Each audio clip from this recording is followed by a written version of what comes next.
Okay, welcome back. Today is the 6th of November. Today is the day where I put my trees on winter protection. Um, I will give you a little bit of an update of how the garden looks now and a few tips about winter protection, and I'll show you what I do in my case. What I do in my case depends on the species that I hold, on the level of development that they have, on whether they were worked recently or not. So there are many variables here, but in doubt it's better to protect if you can. Now, about protection, the best that you can do is to have a tree between 1.7 to degrees Celsius, which is 35 Fahrenheit about, to 7 Celsius, which is 45 Fahrenheit. No tree requires a temperature lower than that. If you look at the theory of dormancy, it's the contribution of environmental conditions on dormancy are nil, below freezing. And so when the temperature is below freezing, it's really not contributing to dormancy. In places with a strong and heavy winter like we do here in Montreal, really the contribution to dormancy comes from the late fall, from now until it really goes downhill in about a month, and the early spring, when again the tree is receiving a contribution.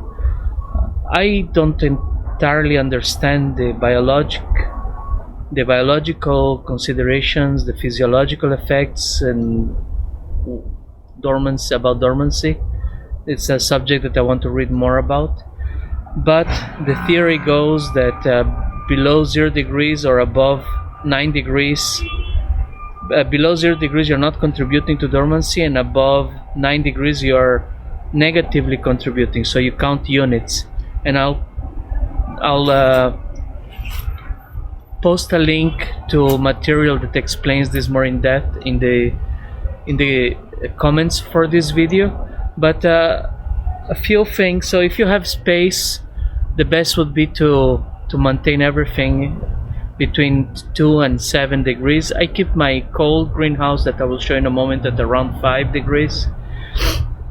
And what goes in my case to this cold greenhouse is everything that fits and that was recently collected, recently repotted, if I can. Maples, species that are less hardy. But for example, this year I will put the larch that was the subject of the wedge cut in protection, as will I put the larch, which is the Snowman Part 2. The logo of the PVC, in protection. But when protecting larches like this, larches are much stronger, and they will start budding earlier in the year than they would normally outside, where they would still be frozen here in Montreal and in Quebec in general. And so I will have to add a light source, a grow light, for these larches in the early spring. This is a problem that I'll deal closer to when it comes. For now, what's important about the cold greenhouse is to maintain the humidity in check, so you don't have fungal problems, and the temperature in check. So I have a dehumidifier that also has a fan, and I have a heater, and they're all controlled by a control unit that measures ambient humidity and temperature. Now, other than that, tuya is very strong and can stay outside. Junipers, Chinese junipers are very strong and can stay outside. Pines for sure. I will, for example, also keep under protection the two ponderosa pine trees that I have that were bought and imported from the US. And this is because these trees are just too valuable to leave them at the intemperies that can happen in the next month or so, which is the time that we could have a lot of freeze-thaw cycles and freezing rain and freeze and thaw and freezing, and this is not good for the roots. What's really dangerous is not the cold itself, is the large and quick and abrupt variations of temperature. So the trees that are not outside, that are not in the cold greenhouse, will go into the ground, and I'll show you in a moment this area. Before I show you that, I just want to give a quick update.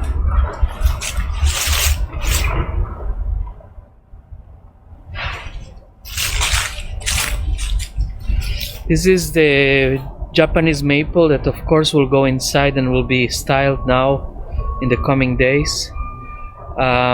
This is the Japanese maple that was repotted in late summer. As you can see, it's in perfect shape and doesn't really want to go into dormancy, but it already passed the peak of its color, and the point of the leaves are starting to die. So this is an indication that the tree already removed from the leaves all that it could, and so now I can defoliate it, and beautiful leaves, and style this tree, but it will go in winter protection.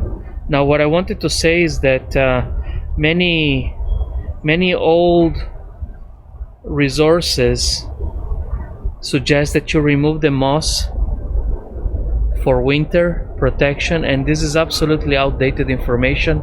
You worked so hard to keep the moss in this to grow, and it has a very important function in the pot, that it's just silly to remove it, just to be having to work hard again to put it back to make it grow again next year. I did this mistake once only. I will not do it again. Why is the moss important and why it's not necessary to remove it? The moss creates a dark area and increases the humidity within the pot on the top part that would not be readily available for roots were the moss not to be there. And if the tree can breed, if the roots can breed in the summer with the moss, so can they in the winter. So the whole idea that you have to remove the moss to let the roots breathe in the winter, it's total, I don't know what even to say it is. It's just wrong. So don't remove the moss from your trees.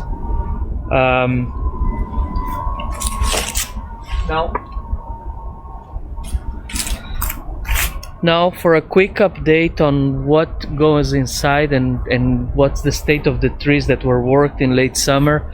Let's go around the garden quickly, and for that I'll spin the camera.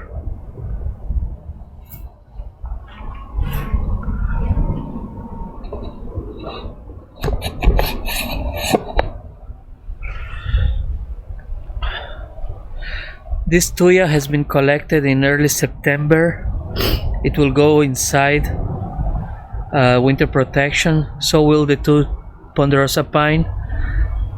That larch will stay outside. So will this larch stay outside. Those large seedlings, this apple tree, this Tsuga canadensis will stay outside. The red pine, Pinus resinosa, another Tsuga, the jack pines. These two trees here, the Japanese red pine and the Japanese black pine, will go inside, of course. This juniper here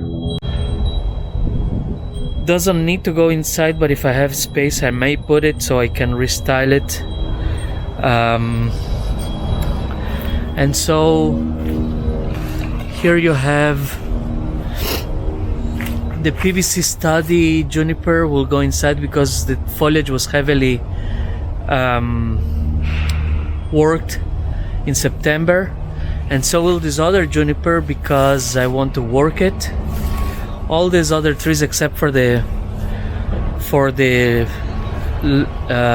maples will stay outside.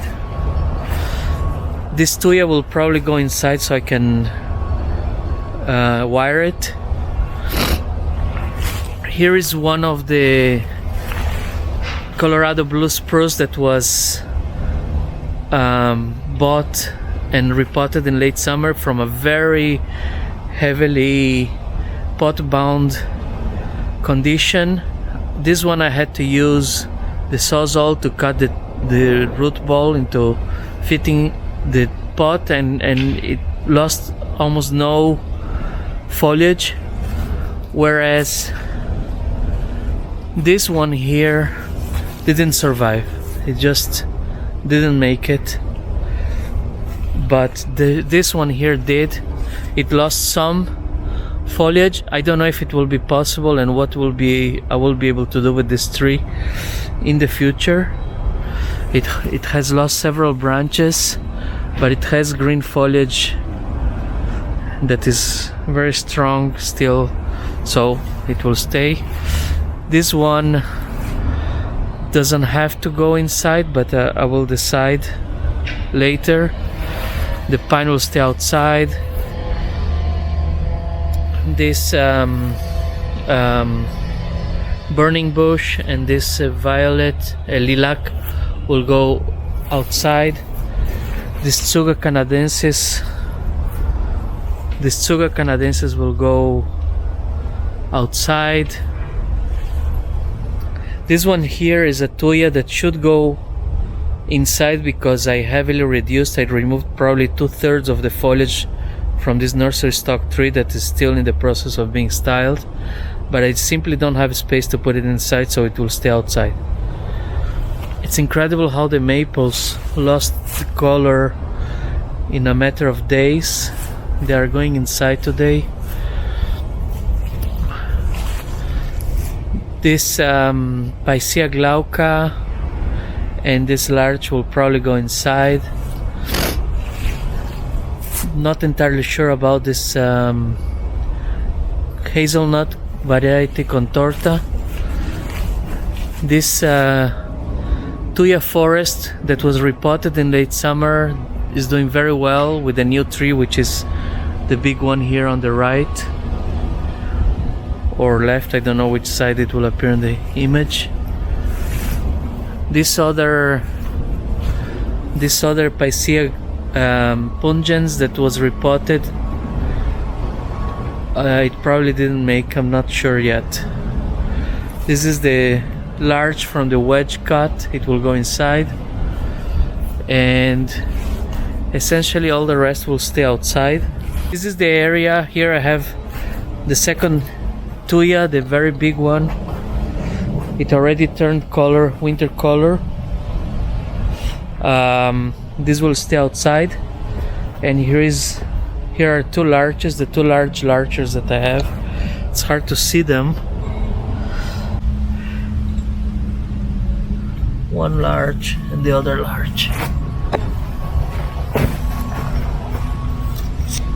This will stay outside. Here in this area I have the geo cloth to prevent the growth of weeds that will be finished put in place in the spring when I will cover it with rocks, and all that mulch will be used to isolate around the pots. Now the pots that fit will be put inside these boxes, which are old collection boxes, way too oversized, if I may add, but it may add some protection against critters, and that's about it.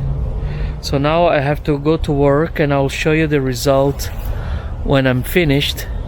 So my strategy will be to select the most important trees that need to go inside to the least important and move them inside, and with that I'll see when I reach capacity in the cold room, in the cold greenhouse, and the rest then has to stay outside. That's how it is. So I will slowly do this work, and I'll share the result after. Hey, so I finished putting all the trees in storage. I'll show you a little bit how the garden looks and the section of the garden where the trees are in protection, and then the cold room. All the benches are empty. Have to still collect pots, pick up ropes and all sorts of things. It is somewhat sad to see all the empty benches, but also part of the process. And let me show you here all the area where the trees are protected. As you can see, I have here all the trees packed together, one next to the other. I have hardier trees on the edges, tuya, mostly tuya and larch, and some junipers, and everything else in the middle. It's every space, as much as I could reach it as I were packing it. It has mulch around. I don't cover the top of the pots with mulch, but all around it. This is enough to keep sufficient heat coming from the soil and to buffer against very sudden temperature changes. I have this barrier here made of wood planks to fill up with the mulch all the way to the top.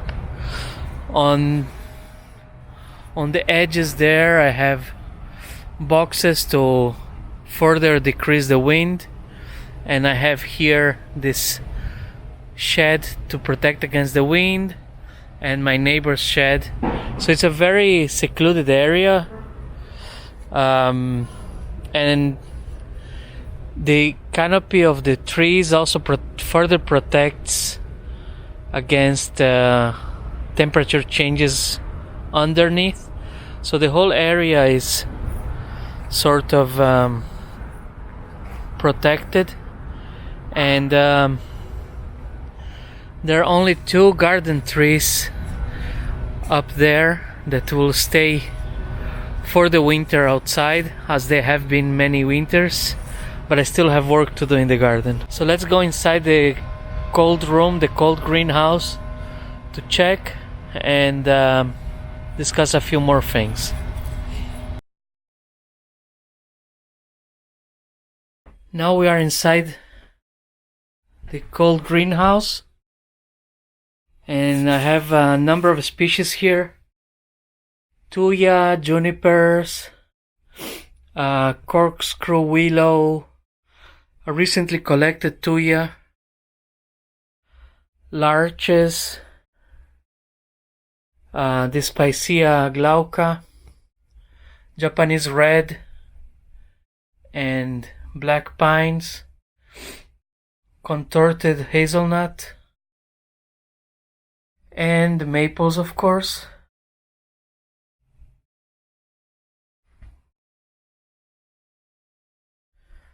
These benches here, let me see if I can film them. These benches here are built based on the design that I saw on a video by Bjorn Bjornholm earlier this year. They are quite sturdy. I didn't screw the wood planks on top so that it's easy to move them out and reconfigure in any way I want outdoors next summer. And this other table here is also of a right size to be placed here and to be placed outdoors in the summer. The maples are underneath. They are ready without leaf. Any leaves left I removed. And now in the coming days I will make the branch selection after all the growth that I had, thanks to using the hedge pruning method of Walter Paul, which I showed in a video. And this is the second year of development of these trees. So they're doing quite well, but it's now the time of the year to select branches. Take out all the growth that is not in the positions that I'm interested, and keep the growth in the positions that I do want. So this work is very soon happening, and a few points about this cold greenhouse. As you can see, I protect the windows with this is a 3-season porch, and I protect the windows with this plastic isolation that gets glued and creates a air barrier with the outdoors.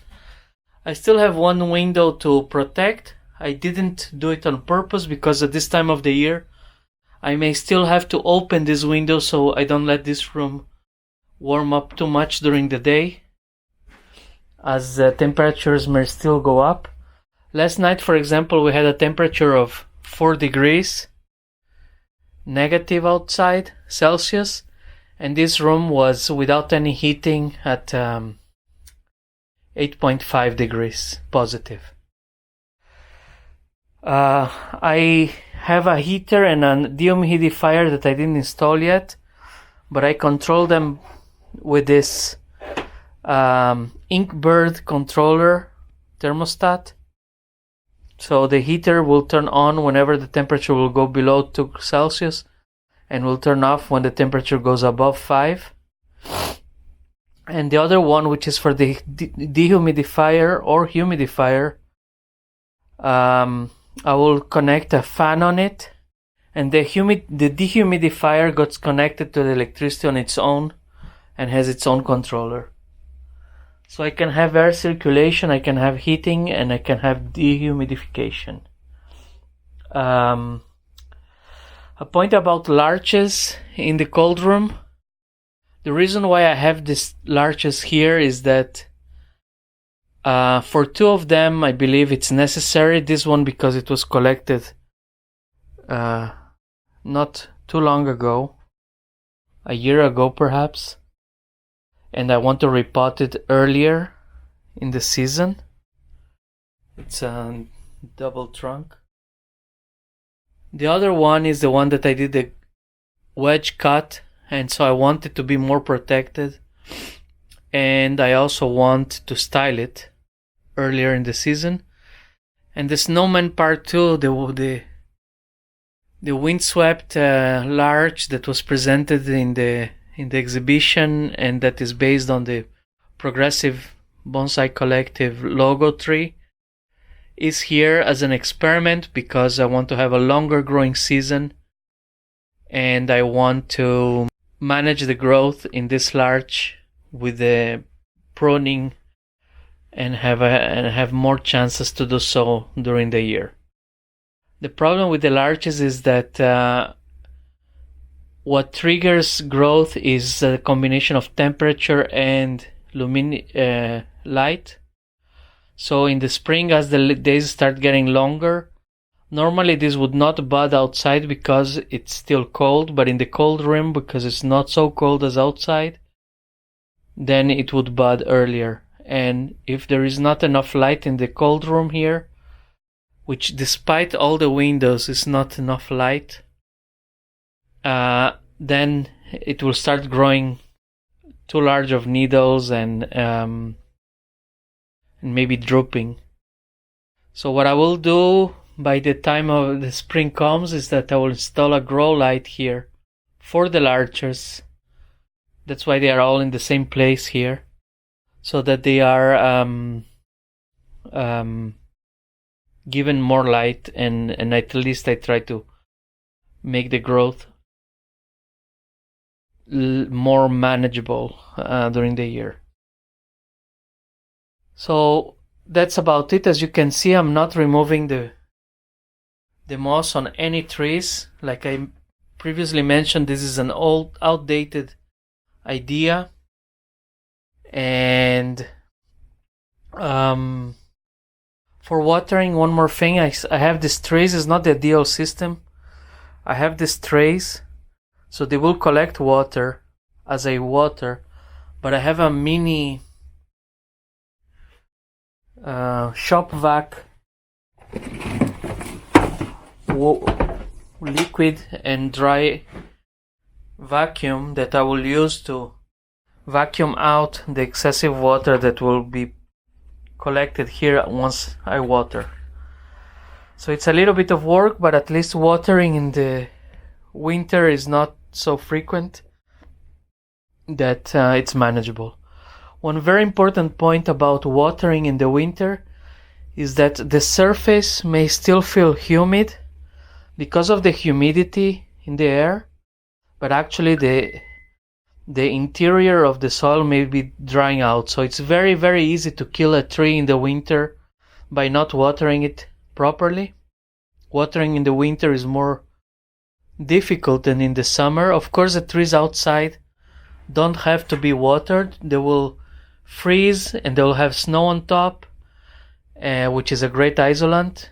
But when the temperature goes up, this snow will melt, and if the surface and the soil melt, the water will permeate, and that's it. Here in the cold room is more dangerous and more difficult, so you really have to be careful, and if you let it dry too much on the outside, probably it's even drier on the inside. So you really have to be on top of watering. Maybe poke your finger inside the surface like this and try to feel inside if it's still humid. If you have a soil humidity probe, perhaps it may help, I'm not sure. Also, different species may use water in different rates, so it's really much more trickier to water in a greenhouse than outside. So really pay attention to that. So I hope this little video about winter protection helps. If you have any questions, there are different ways than the ones I follow to protect trees. What I do on the cold greenhouse is the ideal. No tree needs the brutal temperatures we get here in Montreal. If you follow the link about cold units in the description, you will understand that anything below 0 does not contribute to winter dormancy. But at the same time, if you put it in the cold greenhouse, once daylight hours pass the threshold for the tree, and if the temperature is permissible as it is in the greenhouse, the tree will wake up. So you have to be careful with that and manage the growth, as I will do with the larches. Some people put the trees below the benches. Some people put trees below the branches and maybe put a tarp. This mostly protects against wind, but the ideal thing is then to open the tarp, cover with snow, which is a great isolant, and then keep doing that if you have thaws. I prefer to leave them outside, just trying to protect their roots, so that the heat that is lost and the great variations of temperature, particularly in the beginning of the winter protection season, which here is in mid-fall, and in the early spring here, where we still have freeze, thaws and all that, that doesn't affect the roots. Be careful with the watering of your trees that are indoors. The ones outdoor, if they are frozen, they don't need water. If they thaw and they don't have snow, you need to check if they need water or not. And good luck. Take time in the winter to work the trees that you have access to. Take care of your tropicals.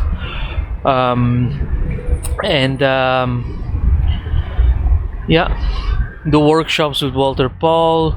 Subscribe to Mirai Live. There are plenty of things that you can do in the winter.